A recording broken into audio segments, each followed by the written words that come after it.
Okay, well, I'll start us off with a few housekeeping notes before we get into everything with Nikki and John. So, hello everyone. My name is Eloise. I'm the curator here at Jupiter Artland, and I'm really pleased to welcome you this evening to mark Earth Day 2026. Today is the start of our public program for our current exhibition, Extraction. And yeah, these are just a few housekeeping notes from me before we get started. In terms of our schedule this evening, we will have a short introduction from Jupiter's founder and director, Nikki Wilson, and then we will be hearing from the wonderful artist, John Gerrard. There will be a short Q&A to conclude, so if you have questions for John or for Nikki, please type them in the Zoom chat. The team here at Jupiter will be monitoring that throughout, and we will come on to them in the final section of today's event. If you're having technical issues, you can contact the account labeled at Jupiter Artland, and we will try to help you out as best we can. I hope it goes without saying, but please do be respectful in the chat. Final note is that tonight's talk is being recorded and it will be archived on Jupiter's website. I think that's everything, so I will hand over to Nikki to open tonight's lecture. Hello. And welcome everyone. I'm Nikki Wilson, the director of Jupiter Artland. It is deliberate that we're here today on Earth Day, talking with John Gerrard. Western Flag, perhaps his most iconic work, was commissioned specifically for Earth Day 2017. 9 years on, the questions it asked are not only unanswered, but they're also more urgent than ever. That tells us something about the work and the world we live in. You will notice he writes his name in lowercase. The work, however, is anything but small. John Gerrard is an Irish artist who makes digital simulations look unnervingly like film.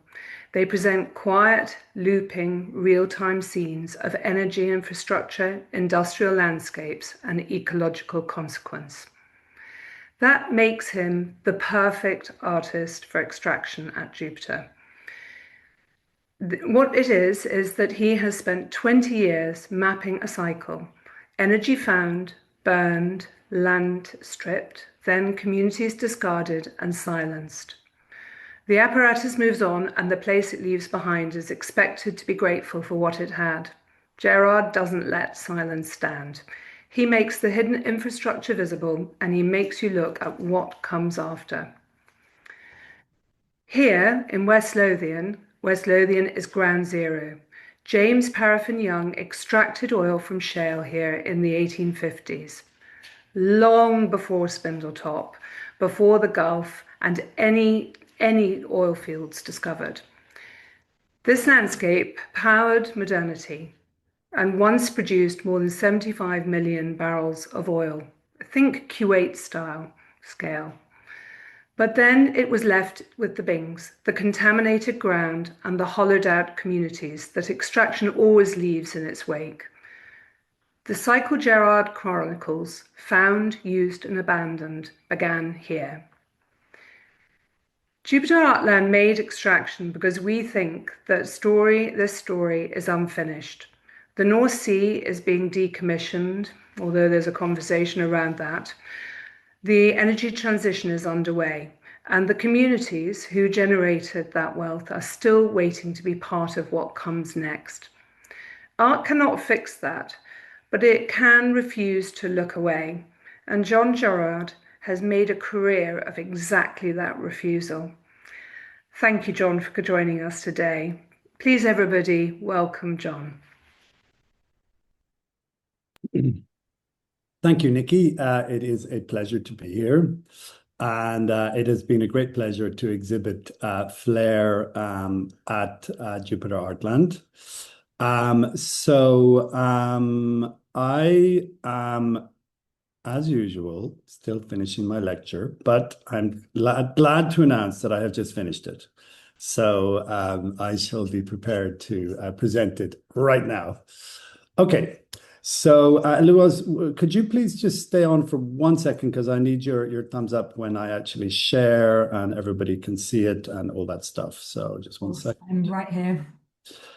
I need a little bit of hand holding. Okay, so sharing my screen and can everybody see that? It looks perfect to me. If anyone else Oh, can't you see it know in the what? chat, let I us need know. I need to share my sound. 1 second. Let me just do Yes. that. Just 1 second. Share. Sharing sound. Okay. Yeah, I am sharing sound. Fine. Okay, so we begin. It is now 6:30 Greenwich Mean Time. So it was I'm like 45 minutes, aren't I? That was the idea. Yes, please, John, and I'll give you a 5-minute warning. Okay, so I'm gonna just set that up. Okay, so it is first of all wonderful to be part of Extraction at Jupiter Artland. It's funny, as I was preparing this lecture, I was thinking to myself, where are we right now? Should I write Jupiter Artland on my lecture title, or should I write, the interweb? But in a sense, we would not be here without Jupiter Artland, so I thought I would write Jupiter Artland. But it's kind of a little bit part of my presentation as to where is one when one is on the network, the global network. I'm going to talk about simulation because that is the medium in which I work. I'm going to talk about infrastructure of many, many different kinds. And I'm going to talk about invisibility in a sense, in the abstract. I think you can read between the lines as to what exactly I mean by the subject of invisibility. So it was video showing, yeah. Video is Good. visible. Yep, we've got it. Thank you, John. Okay. So I want to begin here. This is 2006. It is a work called Smoke Tree. And I don't know quite why, but I made a decision to, working with my mother, Mida, photograph 5 trees around where I grew up in Ireland, in Tipperary, and rebuild them as virtual worlds. And so we use what are called game engines. If you play virtual games, we use the same medium. It is a kind of world building environment. You could also call it a simulation. And here the tree, smoke tree from '06, instead of producing green leaves, is producing smoke. So there's been a kind of profound reversal in the world where instead of the trees, absorbing carbon dioxide, they are producing, in a sense, a kind of an image of carbon dioxide, which in this case would be something like smoke. So these are not my first, but fairly early works. As Nikki mentioned, I really began to work in the world as an artist around 2005, which is 20 years ago. Now, as part of my research into the smoke trees, I came across this image, which is of a dust storm, and I found it online, and I was completely fascinated by it. I was like, "What is this thing?"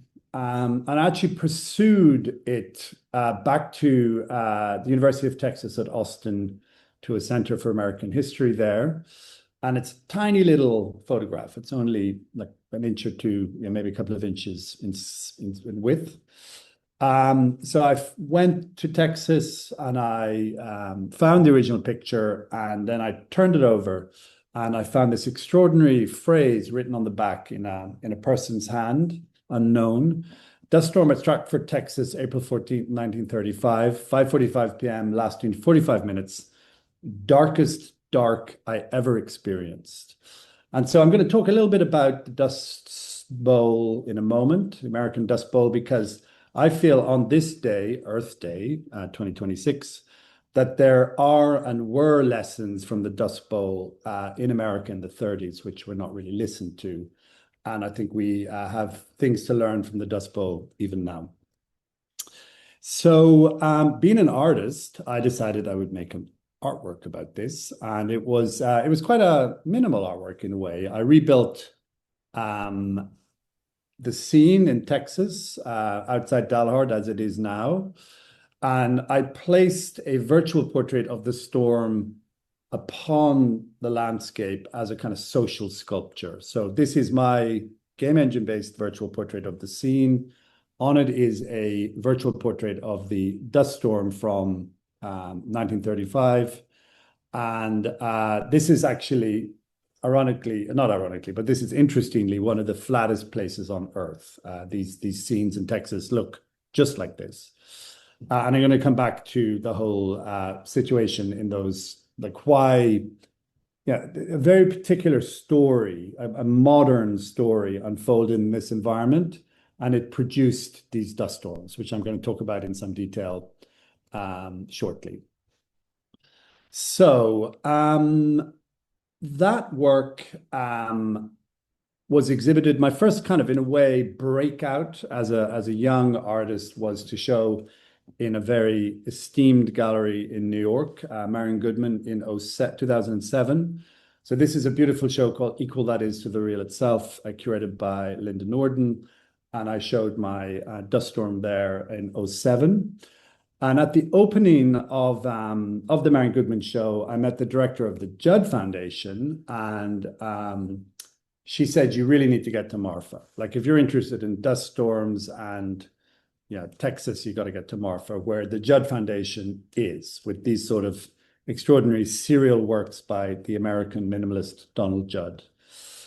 Now, these specific objects, we could call them, arranged across, in polished, highly polished metal, arranged across daylit galleries, obviously sensitized me to this sort of language. So as I was leaving with my partner, Cesar, we were driving back towards Santa Fe.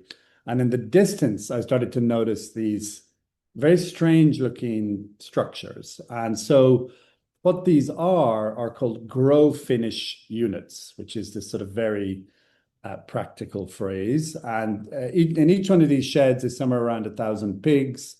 And they are computer controlled pig production units. So there's no humans there at all. And they just sit on the landscape. There's nobody there. You can drive up and look in the window and there's 1,000 pigs. And on one side you have feedlots, which are being fed with corn from the local environment, which is grown with nitrogen and diesel pumped water, but that's another story. And at the back, you have these ventilators. So it's kind of food in one side, ventilator in the other. So I just was kind of taken with these weird things, which you see here. You can see them on the corner of these big centrally irrigated cornfields here. So I went back to the production space and I worked with a team of modelers and a wonderful producer. And we began to produce a virtual portrait of this grow finish unit, which you can see in production here. And the eventual work is called simply Grow Finish Unit. And it is a very virtual place, realized as a virtual world, which feels appropriate to me. And so that is my virtual portrait of a immensely virtual scene. It traveled, just an aside, it traveled to the Royal Hibernian Academy in Dublin, produced a beautiful exhibition in Venice in 2009, and we installed dust storm and grow finish units and a number of different works in this disused boat shed. And an aside is that at that time I produced a history of nitrogen, because I'm very, very interested in nitrogen fertilizer and have been for a long time, but that's an aside. Okay, so jumping from 06, 07, 08, that sort of time, jumping forward to 16. And as Nikki pointed to, I was approached by Channel 4. And Channel 4 wished to commission a work in response to Earth Day in 17. Yeah. And now, as part of my research into really kind of oil realities, I had come across this image. So it was, I'm going to do a check-in. I can't see anybody. You can all still hear me, yeah? We can also still hear you and we can see the iconic image on screen, John. Okay. So this is the Lucas Gusher. And this is the first major oil strike in world history in 1902. And Lucas was what's called a wildcatter. So he took a water drill, he adjusted it, and he found what's called Spindletop, which was a sort of spindle tree shaped hill in Texas. And he drilled right in the top And it was actually a dome, an oil dome. It's like the earth had literally, there was so much oil under the earth that it pushed up the landscape. And then there was a sort of almost an earthquake, kind of the land shook, and 100,000 barrels of oil leapt in the air. And it's considered the first major oil strike in world history. So it was about 100,000 barrels a day, and it took them about 10 days to cap it. So about 1 million barrels of oil flowed into the Gulf of Mexico from this setting. When people say it's the first major oil strike in world history, for me personally, I think that the 20th century started here in 1902. And more importantly, modernity as we know it, to my mind, to my understanding of it, started here. So that's 1902 with the first big strike of this superpower of oil. There had been shallow strikes, on the east coast of America, and people had been exploiting oil, as Nikki has pointed to, all over the world. But this was massive quantities of oil. That's 1902 and that's 1903.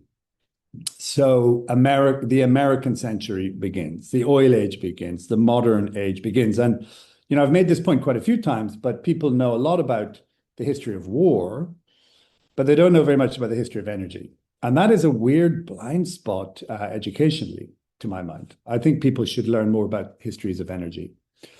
And I love these pictures because for me, they look like cities.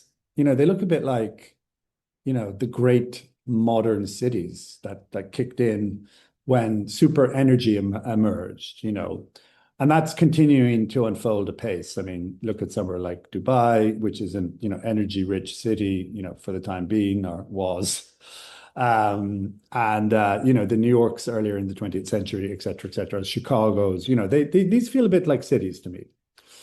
Now, what did this scene achieve? I mean, very, very quickly, it completely transformed transport. Model T Ford transformed transport, completely transformed warfare in ways that I can't touch on in this short presentation. But the thing that I can touch on, and the thing that I think is most interesting, is how petroleum transformed agriculture. So, previous to the Great Strike of 1902, most agriculture was physical labor. You had muscular labor. You had oxen, dragging plows. You had some steam-powered plows, but principally it was like animals dragging plows, globally. With the advent of this superpower of petrol and cheap diesel engines, you had this explosion of agricultural productivity and a massive change. So, if you talk to me about the 1960s in America, because by the 1950s, the arc of petroleum exploitation in America was like peaking. People talk about the kind of 60s as a sort of like the freedom movement of, let's say, the hippie movement in America in the 60s. I'm interested in that as a petrol movement, because one of the reasons people had so much freedom is because they had been released from agricultural labor through the 10s, 20s, 30s, 40s, through the exploitation of petroleum on the one hand, and the invention of, the rollout of the internal combustion engine. So anyway, intersecting with war, petroleum transformed both First World War and the Second World War, both because fixed nitrogen using the Haber-Bosch process, which you just have to look up yourselves, which is using oil and gas. Haber-Bosch is a process using oil and gas, fixes nitrogen from the atmosphere, and it can be used to produce explosives on the one hand, also nitrogen fertilizers on the other. But following the massive destruction of the First World War in Europe, an enormous spike in grain prices meant that 100 million acres of the American Midwest were plowed up in 10 years. So using these kind of machines, until this date, in which we've seen a greater destruction of the Amazonian rainforest, the destruction of the American grasslands, the middle American grasslands, the 100 million acre plow up, diesel powered, superpower plowup of the American Midwest was the greatest example of ecological destruction in world history until now. Now the Amazon is overtaking it, but 100 million acres, 1920 to 1930 was the leader. So, and this was driven by spiking grain prices following the First World War. Now, that part of America, the grassland center of America, the prairies, historically had a 10-year on, 10-year off drought cycle, which it largely still has. So, and following into the 30s, drought cycle kicks in, grass is gone. You have raw earth, which has been plowed to produce corn, and it begins to blow. So these are images from that time of the earth beginning to blow. There was all these strange myths, a little bit like climate myths of the time being that rain follows the plow, which it doesn't. This was the result. This is you could think of it as like dark Sunday. It's like April 15th, 1935. It is the worst dust storm of what's called the Dust Bowl, where the earth blew off. Like this was about 1,500 miles wide, this storm, and about half a mile tall. And it stripped the earth off a vast area of Middle America. And it actually dumped it to sea beyond, out in the Atlantic beyond New York. So whole parts of the American grassland after these storms it's never recovered. It is effectively a profoundly damaged landscape, which is sort of forgotten. And then it is stabilized using nitrogen-based fertilizer and irrigation, which is diesel powered from aquifers. So it is a profoundly virtual state of oil, which is one of my core underlying themes of this lecture. And these images I think they're very important because this is a harbinger of climate change. This is what we now face with heat crisis that is coming our way. But nobody really listened to the Dust Bowl. It was interpreted through the prism of grapes of wrath, social displacement, very human stories, which is part of the story. But the biggest part of this story is the Dust Bowl was about a hyperviolence of petroleum in the 30s. We can take that and multiply it by tens of thousands to get to where we are now with climate change. And this is the aftermath of the Dust Bowl. After the storm had traveled over April 15th, 1935, this is what was left, which I think of as a void. This is a void. This is the void you meet when you direct a superpower to the landscape, with untrammeled powers directed to the landscape. And one fears that the superpower that we continue to direct, especially to the oceans through the consumption of petroleum, will result in scenes like this globally in the fairly foreseeable future. And so what's interesting is this is not a scene from war. This is a scene from Kansas in the mid-30s. These people are protecting their lungs from silicone because the landscape has turned against them because they pushed it too far. Otherwise, you're still with me, yeah? We're still with you, John. Good. I hope I'm not putting too much of a dampener on the evening. Okay, so we come back to 1902 with the Lucas Gusher. So totally fascinated by the scene. So when Channel 4 approached me in 2016, I said to the extraordinary commissioner, the arts commissioner from Channel 4, who's called John Hay, I said, I really want to respond to this site here, the Lucas Gusher site. So he said, take the commission, go look at the site. So the site is empty. It's exhausted, nothing there. Oil's gone. Oil was gone by the 50s. And there's a couple of leaseholders who are pumping out a mixture of oil and seawater and refining it because the caverns flooded. And so I said to John Hay and to a number of other people who were involved at that time, I want to try and make a work that recalls what this strike left behind. So what the strike left behind is a kind of an invisible legacy. The carbon dioxide legacy of the 20th century is with us. Not all of it. A fair proportion has been reabsorbed by the earth or reabsorbed by the oceans, but a fair proportion of the carbon dioxide from the early 20th century resides with us as climate heating gases in the atmosphere. And I wanted to try and make an image for those invisible gases, because how do you represent something that's invisible? So the project I wanted to do was to produce a smoke flag. And I'm going to just talk a little bit about how that was made, and then I'm going to show it to you. So this is the site. This is Spindletop now. It's very damaged post-oil landscape. There are, a couple of rusty oil pumps scattered around. There are these beautiful 1950s, 1960s wooden oil tanks, which are kind of rotting and disintegrating. And so as an artist, I make portraits. I make portraits of the real within the virtual, because in my experience, the real is much stranger than the fantastical ever could be. If you get onto the landscape as a kind of a witness, you find things that are much weirder than you could ever perhaps have imagined. So this is the work in production. We spend up to a year building by hand everything we find on site. These are virtual portraits of what we found. This is a three-dimensional virtual portrait of what we found on site, built by hand. There's no automation here. There's no kind of magic automatic system. Then we build a landscape. This is a stage within the virtual, which we then inhabit with props, which you can see emerging here. Now, we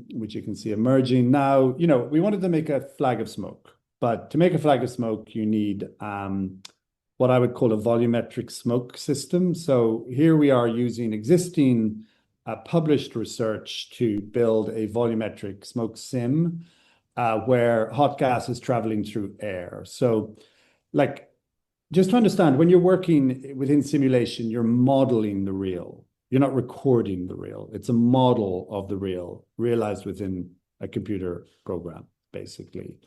So one of the beautiful things about that is that you can produce a sculptural form within the virtual, in this case of smoke. You can see the fluid dynamics flowing through this at the center, and you can light it. And, for me, this is like a sculptural language, which I've been interested in for a very long time. So we're working in a game engine called Unigen. And this is the resulting work. So it's about a year's work. Wonderful producer Werner Putzelberger, programmer Helmut Bressler, a group of modelers who I should remember, but maybe Max Logler was one of the modelers, and a group of different people.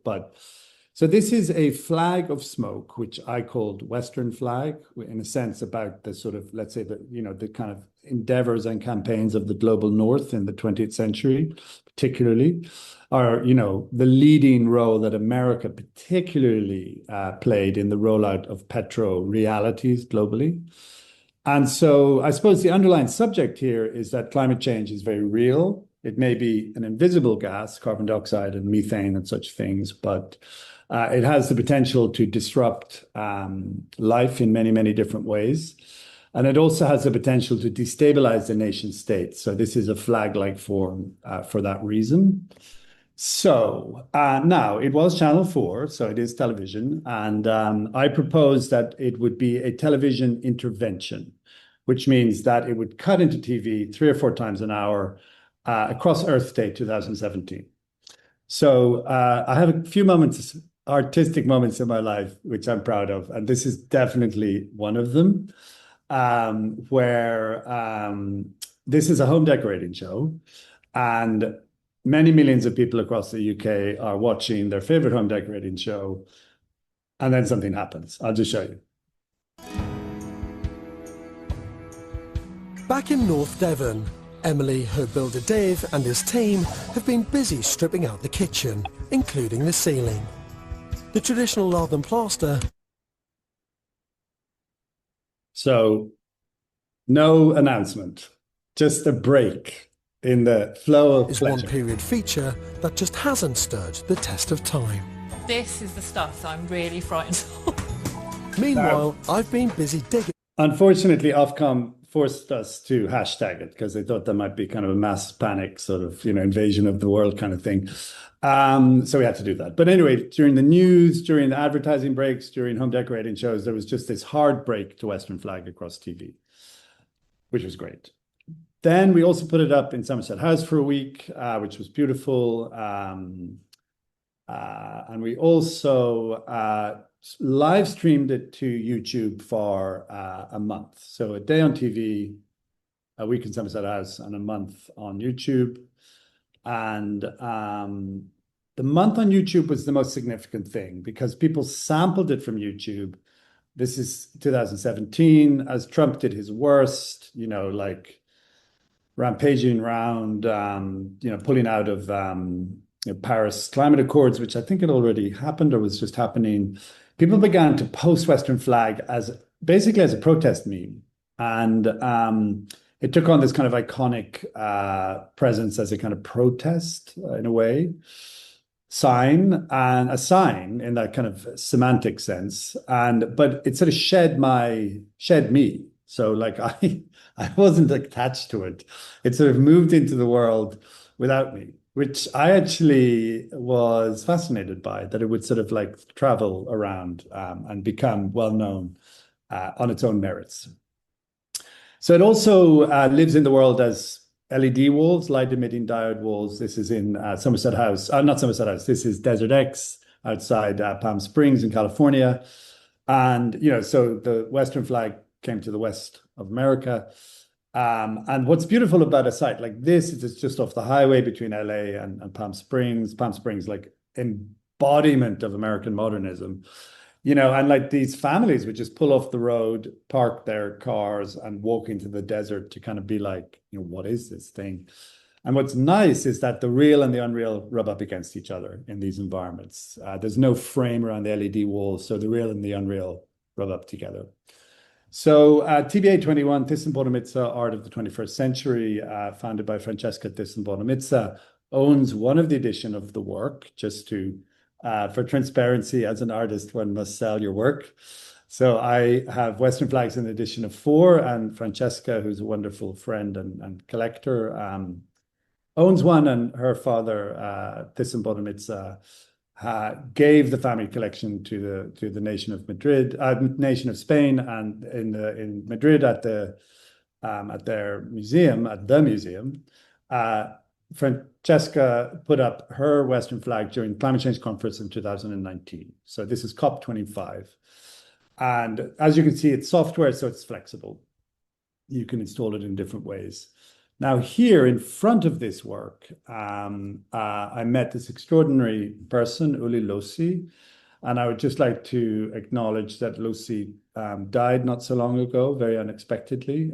So we do mourn and lament Uli today on Earth Day, and acknowledge his gift to me, which is he stood in front of this work and he said to me, John, it's all very well to talk about the past and to talk about, Texas and history. He said, but right now I live in Tonga, and I just want to tell you that the ocean is burning, is what he said.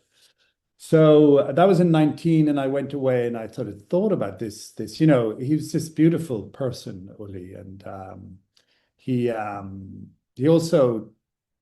taught me how to dance, which was quite beautiful. He gave me this beautiful dance from Tonga at a party from Francesca, which stays with me.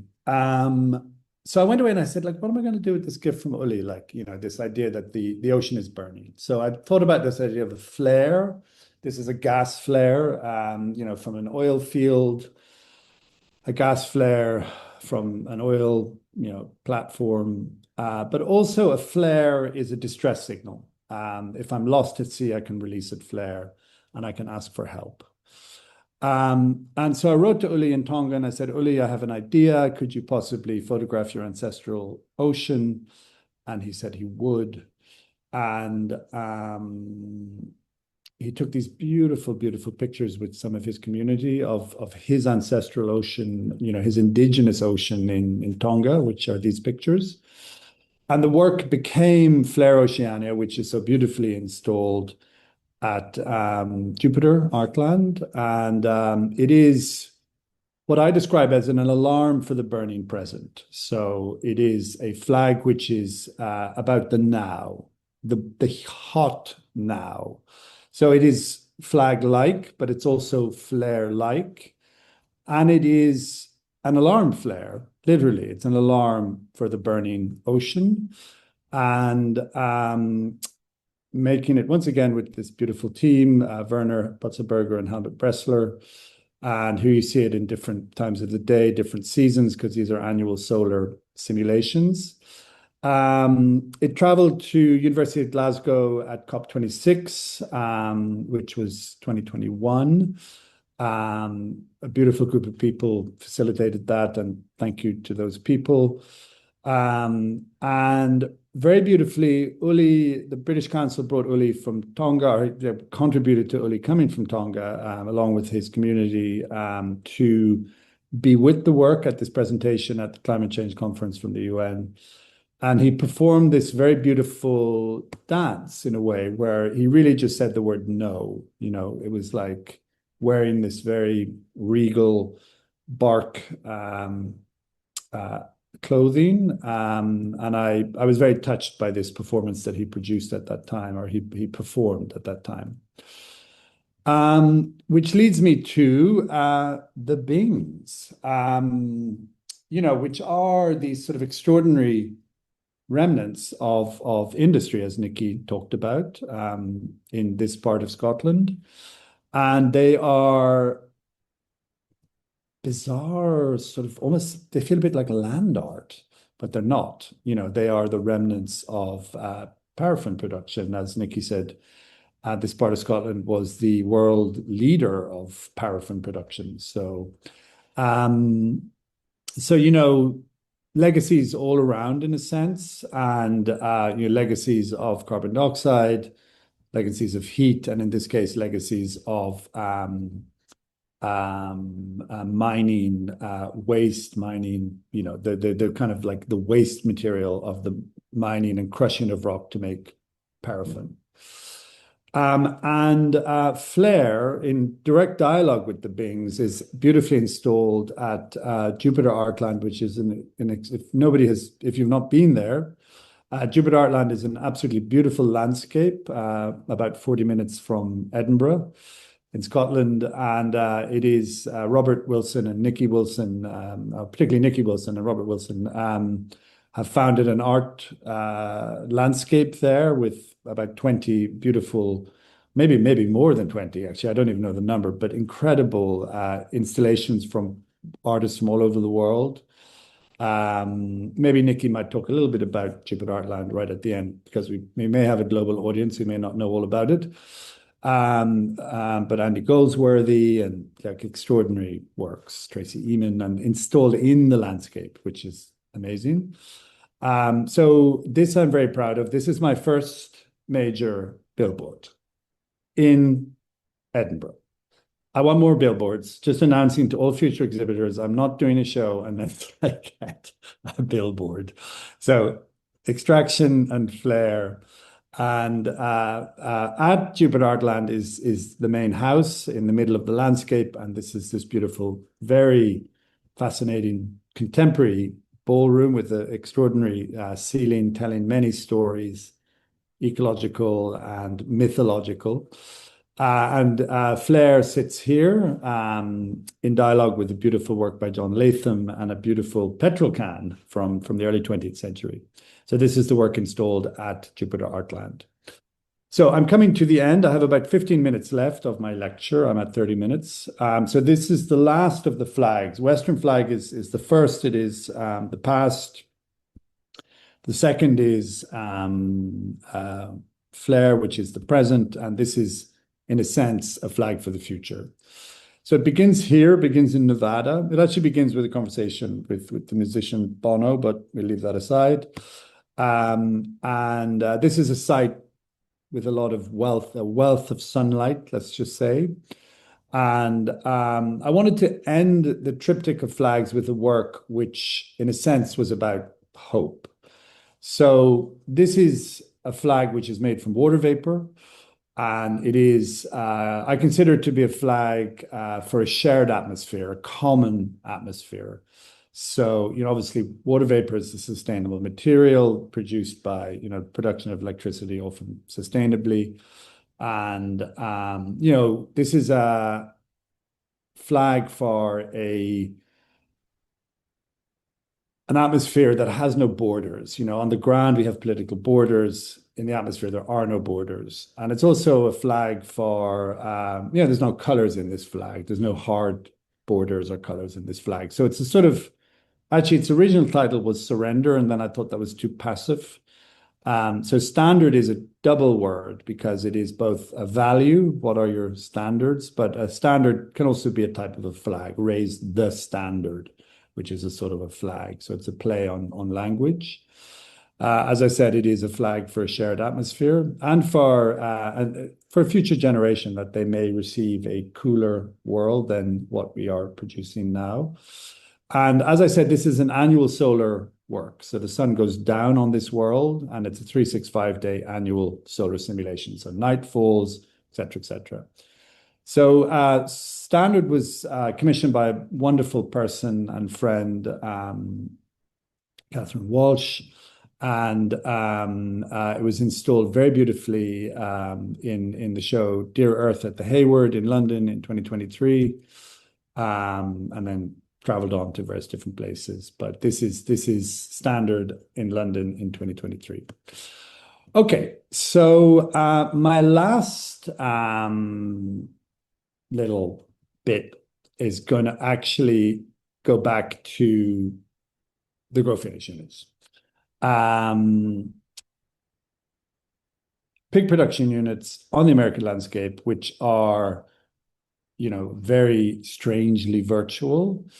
So I made them around 2008. So it's like really a long time ago now. And more recently, around about 2015, 10 years ago, 11 years ago, I came across these pictures. And I was like, oh, that's a pig production unit. But it wasn't. It was a data farm.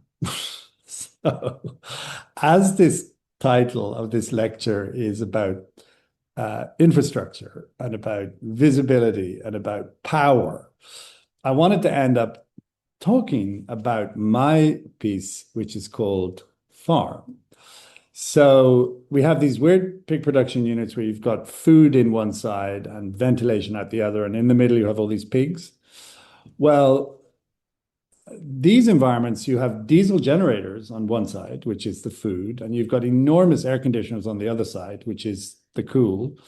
And in the middle, you have all these little piggies who are, chomping away on your data. And actually, unbeknownst to us in 2015, they were training AI mainframes to produce AI. So, unbeknownst to us, these little piggies were busy. And what were called farms, data farms, are ambiguous spaces, Janus-faced spaces, where we wonder who's consuming and who's being consumed.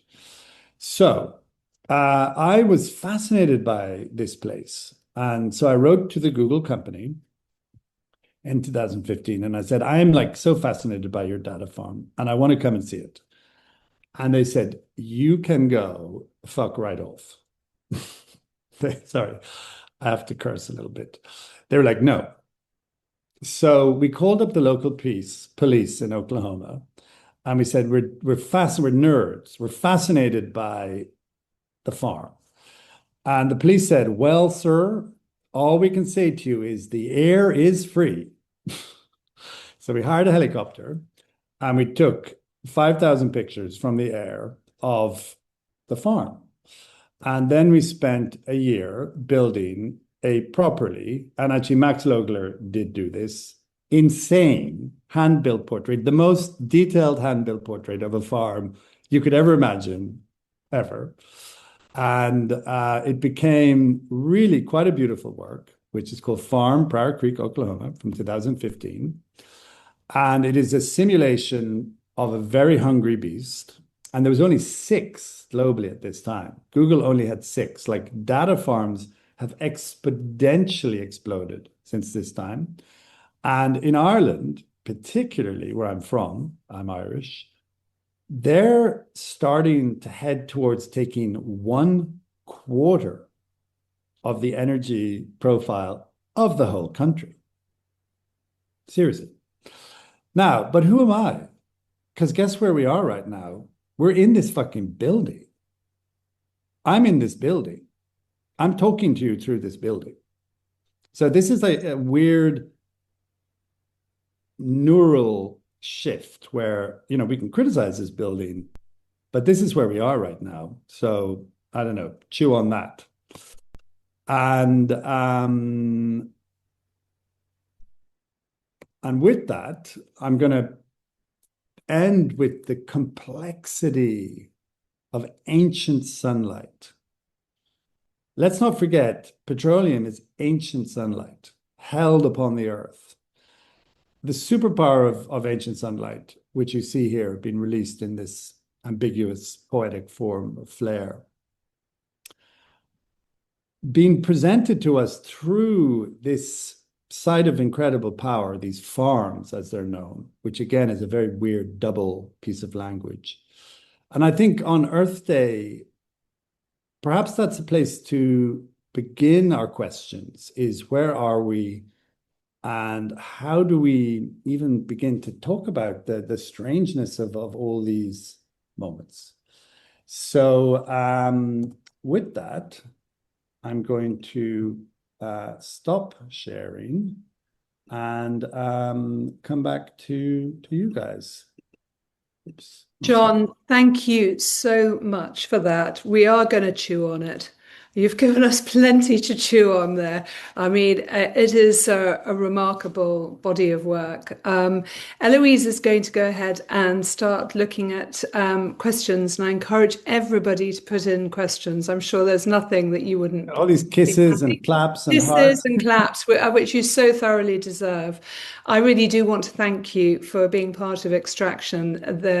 The exhibition has that activism that is sown straight through you, and you have lent so much dignity and quality to the exhibition. So huge thank you. Eloise, have you got any questions? I know I had some, but maybe there are some other people.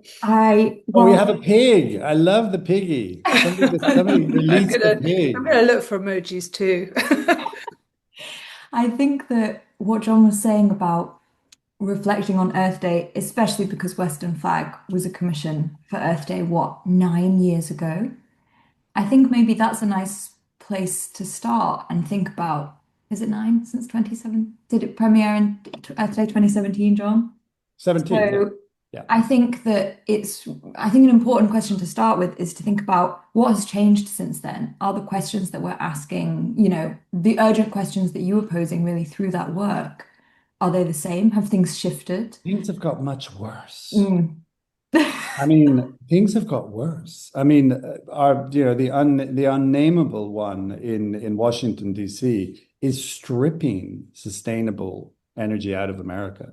Things have got way worse. We've had the most disgusting, assaults upon cities and attacks upon cities, and it's I think it's worse than 17, to be honest with you.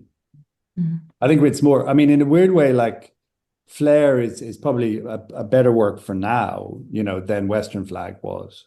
It's kind of, it feels even more urgent now to talk about like crisis. Absolutely. And I think in Extraction, in the exhibition here, we very much frame, when we've been speaking with visitors and giving tours, we frame Flare as a work that is very much of this moment, and very much a kind of warning cry or warning sign for our present, really.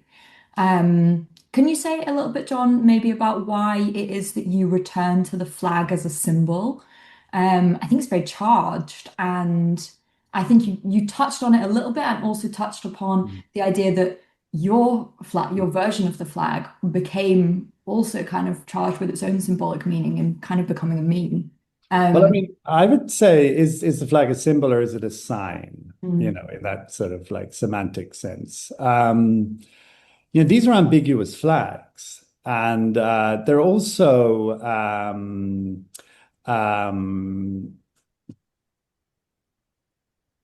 there's what they're sort of surreal objects because you take one medium, flames, or you take one medium, smoke, and you translate it into another form, like a flag. And if somebody ever, they're simulations, but people can crop them and post them as videos. There is this kind of two fights that happen online, which are fascinating. The first one is about responsibility. And it's like, this should be the Eastern flag, seems to be the most popular refrain. It should be the Eastern flag. Like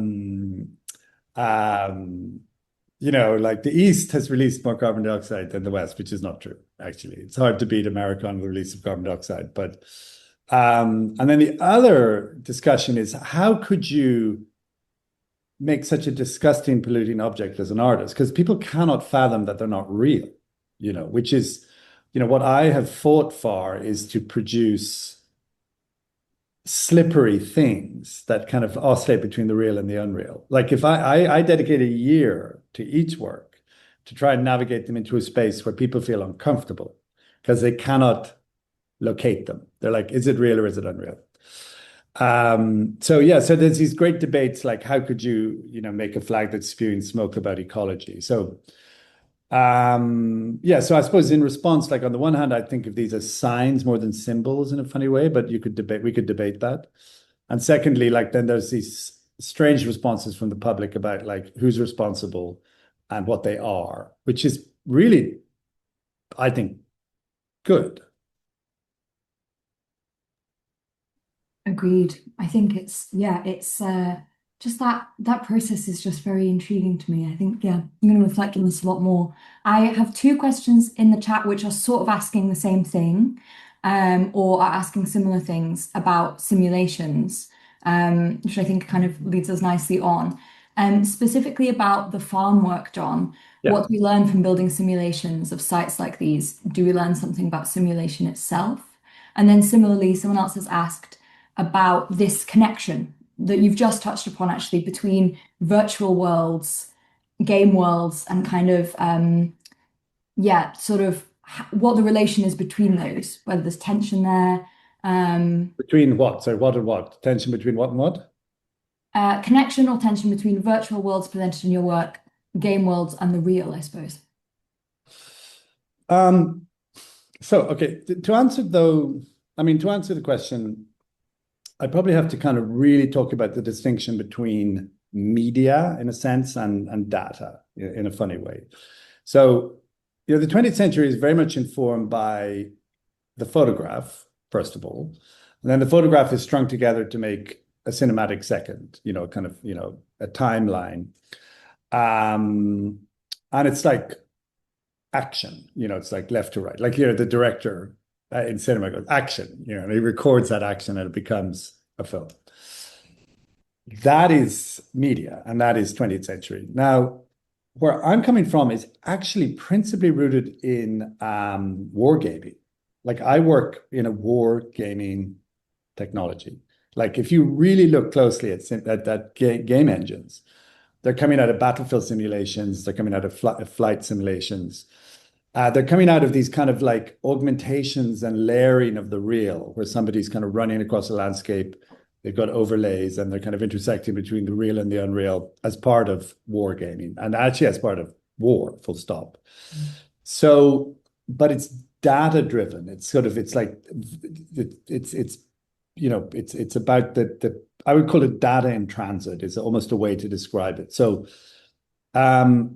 let's just say you acquire one of my works as a collector. Like, what is one acquiring? You're acquiring a set of instructions. It's like 1,000 lines of code, and that code is executed by a computer. It's a little bit like almost like a solid or something. Yeah. So it performs the work in real time. And what you see right now, Nikki and Elwaz and Robert, if he's around, in your site, you see the work being performed by a computer and sent to the wall.